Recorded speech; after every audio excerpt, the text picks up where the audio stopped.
지금 고소를 하게 된 것일까요? 네. 저희가 사망 당시에는 병원 측에서 얘기해주는 사실을 모두 다 믿었고요. 그런데 그 이후에 저희가 하나씩 보니까 사실이 그게 아니었다라는 걸 알게 되었어요.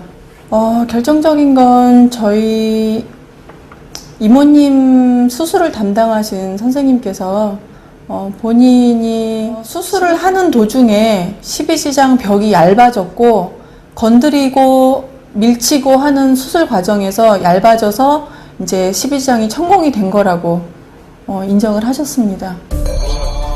유족 측의 고소와 의료사고 주장에 대해 병원 측은 공식 보도자료를 배포, 의료 과실이 없었다고 반박했습니다.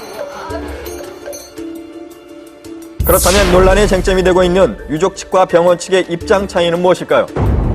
첫 번째, 서로 다른 내용의 사망 진단서 논란.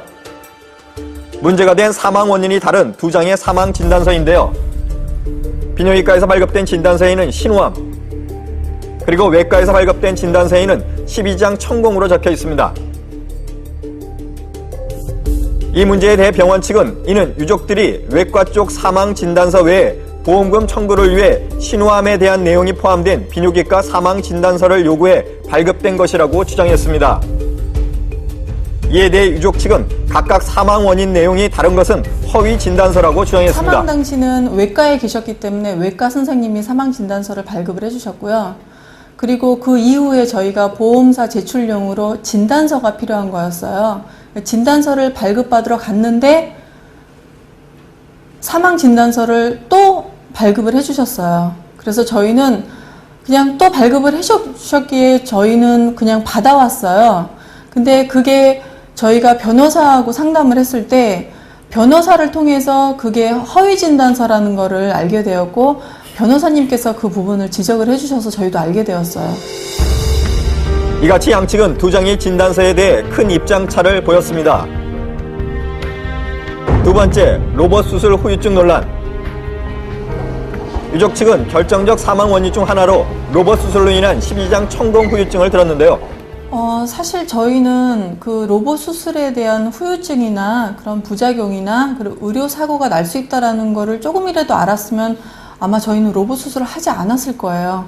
저희는 의혹 제기가 나오고 나서 사실 그 전문 의료기관 쪽에 의뢰를 했습니다. 이모님은 로봇 수술을 적응하면 안 되는 케이스였고 그리고 십이지장이 천공이 되었더라도 너무 오랜 시간 동안 방치해놨었던 게 문제라는 거죠. 30시간을 방치해 놓은 결과가 병원 잘못으로 인해서 저희 이모님께서 사망을 하셨다라는 거죠. 유족 측은 의료진이 후유증에 대해 설명을 하지 않았으며 또 2차 긴급수술까지 담당 의사가 3차례 수술을 취소하며 방치해 사망에 이르게 됐다고 주장했습니다.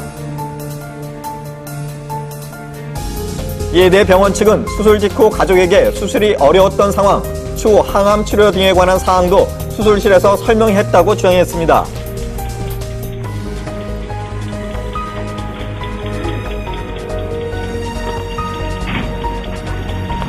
또 긴급수술이 늦어진 것에 대해서는 1차 수술 후 정상적인 회복 과정을 보였으나 다음날 낮부터 상태가 나빠지고 배액간의 이상 소견으로 정확한 진단을 위한 검사 및 판정, 수술 결정과 준비, 보호자 설명 및 동의 절차를 거친 후 밤 9시경부터 2차 긴급수술을 진행했다고 주장했습니다. 세 번째, 중환자실 호흡기 이탈 논란. 마지막으로 유족들이 주장하는 사망 원인 중 하나는 산소호흡기 이탈 문제였습니다. 들어가시는 순간 의식이 없으셨고요.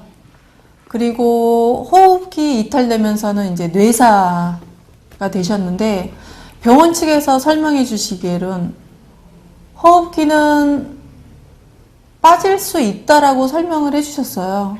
그런데 나중에 알고 보니까 이게 호흡기가 조금이라도 살짝 빠지면 알람이 울린다고 합니다. 알람이 울리지 않았던 것도 문제고 빠른 응급 조치가 이루어지지 않는 거에 대해 과실치사로 저희는 고발을 하고 있습니다.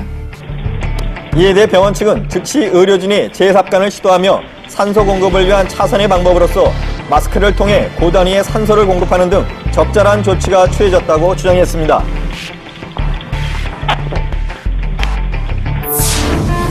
이같이 사망 원인을 둘러싸고 입장차를 보이고 있는 양측.